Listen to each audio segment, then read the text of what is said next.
la Mali ye a ka yɛrɛmahɔrɔnya sɔrɔ ɲinan ye o san 64 ye ka nin donba in ale la ɲɛnamaya fɛn min ye jamana ɲɛma Colonel Assimi Goïta ye ale kumana fasodenw fɛ ni ka ɲɛfɔ kɛ u ye baara bolodalenw na minnu bɛ taa faso yiriwali sira fɛ ani minnu bɛ taa fɛnɛ yɛrɛmahɔrɔnya cɛdenw olu ka laɲini sira fɛ an ka Colonel Assimi Goïta ale ka laseliw lamɛn. Maliennes, Maliens,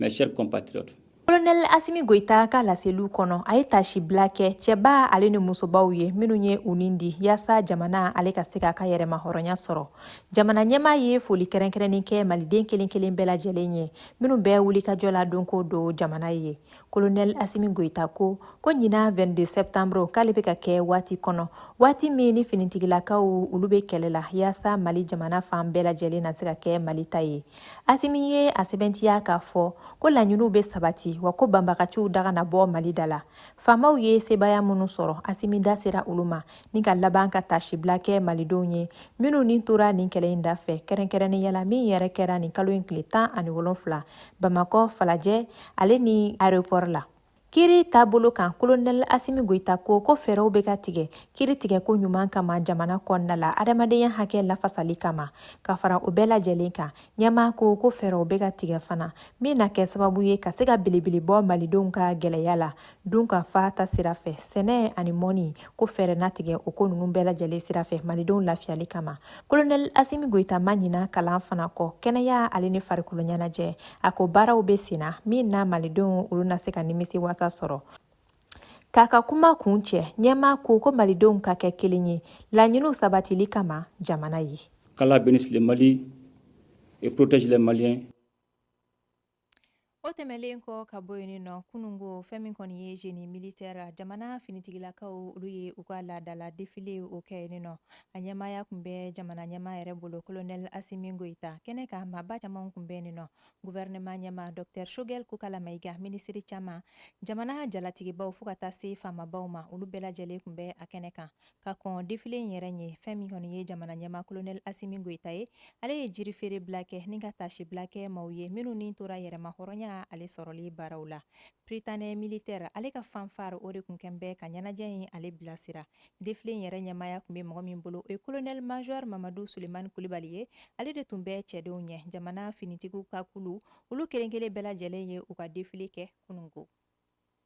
O tɛmɛlen kɔ ka bɔ yen nɔ kayikaw fɛ yen nɔ kunungo fɛn min kɔni ye kan militaire Mamadou Lamine Dramé yenkaw fɛ yen nɔ olu fana ye défilé kɛrɛnkɛrɛnnin kɛ kunungo 22 septembre ale la ɲɛnamayali hukumu kɔnɔna la général de brigade Moussa Soumare ale n'a ka cɛdenw olu de kɛra sababu ye ka se ka nin défilé in o kɛ kayikaw fɛ yen nɔ ka kɔn défilé yɛrɛ ɲɛ ka défilé baaraw kɔnɔna la fɛn min ye foli kɛrɛnkɛrɛnnen ɲɛ ko général ale ye o kɛ finitigi kelen kelen bɛɛ lajɛlen ye u ka wuli ka jɔ la malidenw olu lakanali la ni ka laban k'a ɲini sifinnakaw fɛ k'u ka wuli k'u jɔ jamana ye. An bɛ taga ni kunnafoniyaw ye halisa k'aw ladɔnniya k'a fɔ ko 22 septembre n'o y'a sɔrɔ ale bɛ laɲɛnamaya an fɛ yan nɔ san o san Mali kɔnɔna la ka hakili jigin kɛ maa dɔw ka cɛsiri ale n'u ka wuli ka jɔ la min na Mali ale bɛ se k'a ka yɛrɛmahɔrɔnya sɔrɔ cogoya min na maa dɔw fana bɛ dugu kɔnɔ nin waati in na minnu kɔni bɛ yen nɔ n'olu tɛ foyi dɔn 22 septembre ale la dɔw yɛrɛ bɛ yen 22 yɛrɛ kɔrɔ ye min ye olu tɛ o dɔn. Hanatu Mayiga ale wulila ka jigin dugu kɔnɔ ni k'a ka kuma bara sɛmɛ fasoden dɔw la an k'olu hakilinaw lamɛn. An ka jamana ka yɛrɛmahɔrɔnya tali ka bɛn le 22 dɔ ma quoi. Bon domin o kɛra an ma ɲinɛ a kɔ tuguni san o san n'a sera an ma ka yɛrɛmahɔrɔnya fêti bon a kɔni ka di maliyɛn bɛɛ ye 22 a ka fêti quoi. Bon jamanaden ɲuman bɛɛ kan ka 22 septembre fêti. Ne ka hakilina ye min ye 22 septembre ko la 22 septembre ye an ka indépendance ye Mali indépendance don Mali ka yɛrɛmahɔrɔnya de don o ye tiɲɛ ye an bɛɛ b'a dɔn wa an y'a fêter ka kɔrɔsiyɛn caman wa fêteli ka di maliyɛn bɛɛ ye mais an bɛ situation min na bi avec ce qui vient de se passer à Bamako an tɛ se k'a fɔ k'an bɛ se ka 22 fêter kɔrɔlen n'a fɔ an b'a fêter cogo min na cette année parce que danger b'a la fara ɲɔgɔnkanw ye faratiw ye sisan ni jamana bɛ nin situation sugu la o festivité ninnu an bɛ se k'a sonsori k'a to yen ni jamana ye a ka lafiya sɔrɔ waati min na an bɛ se ka tɛmɛ n'a ye i n'a fɔ kɔrɔlen an b'a kɛ cogo min na. 22 Mali ka indépendance Mali ka yɛrɛmahɔrɔnya o de donc wagati min na an colonisera tubabuw fɛ donc tubabuw kɛlen ka an ka yɛrɛmahɔrɔnya d'an ma o de bɛnna an ka 22 septembre ma o kɛra san 1960 san o san a kan ka laɲɛnamaya normalement parce que munna mɔgɔ o mɔgɔ bɛ yen nɔ diɲɛnatigɛ la k'i ka yɛrɛma hɔrɔnya sɔrɔ wagati min na c'est comme si a bɛ komi n'a fɔ anniversaire quoi donc an kan ka baara kɛ n'a a ye bon k'a daminɛ ka bɔ fo wagati la ka na sisan na bon changement ma don ko la changement ma don ko la fo n'a kɛra an filɛ nin wagati kunkurunin min kɔnɔ sisan n'o ye transition fanga in kɔnɔna ye an bɛ se k'a fɔ alhamdulilayi rabil alamin.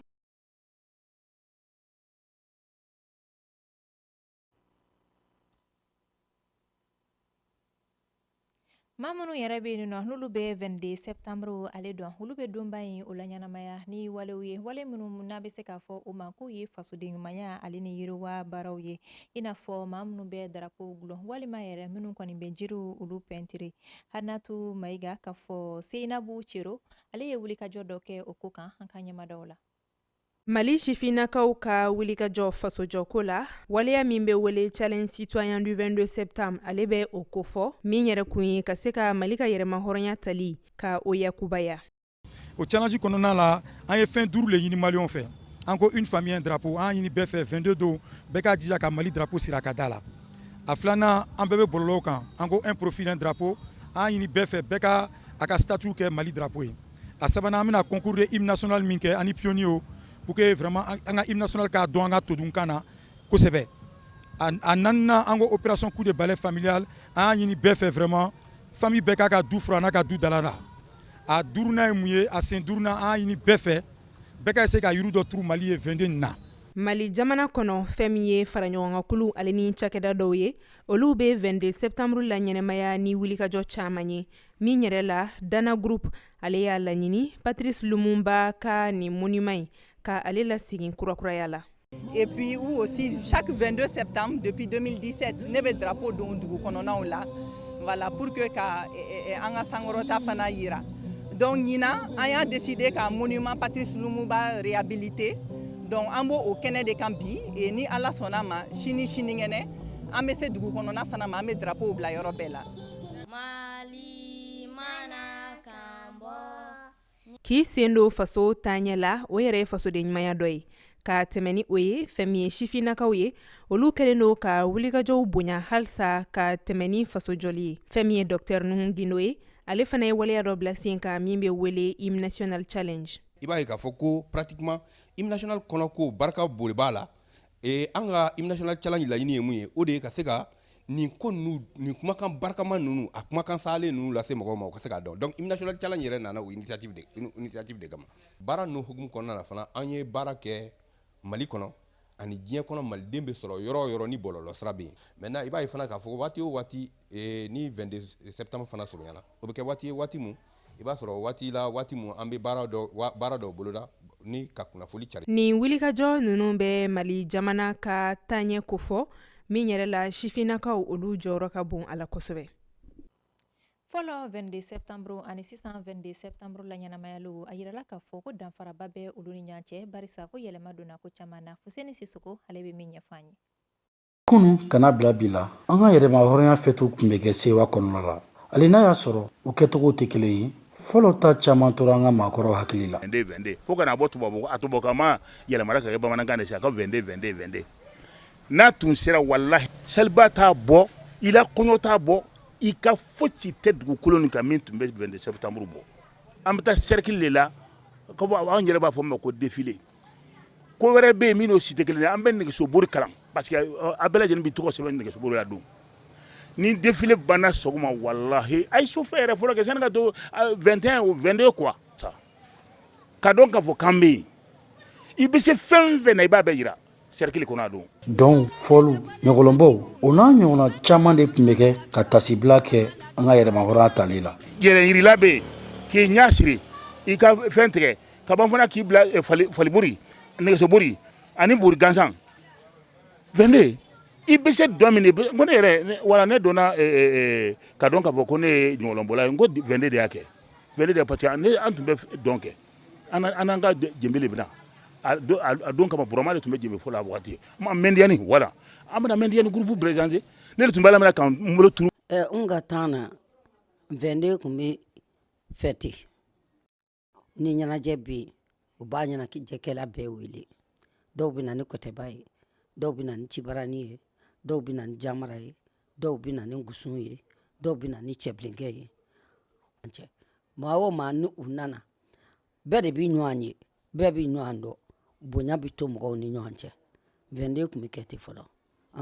dɔnkili da 22 la ka caya dɛ k'a kɛ Nɔsɔnbugu k'a kɛ Masantola ne delila ka dɔnkili da 22 la ni bɛɛ ka sɔrɔ ka na Bamakɔ yɛrɛ ya ka taa Kulukɔrɔ. Ni seli kunun fo kana bila bi la a bɛ jamana kɔnɔdenw hakili jigin kɔrɔlenw na ka tasibila kɛ maa ye maa minnu b'u ɲin di Mali ka yɛrɛmahɔrɔnya sɔrɔli la an ka dɔn ko bi denmisɛn o ye sini makɔrɔba ye. Iwara yo nani nyoro ingorobo foro kera beli boye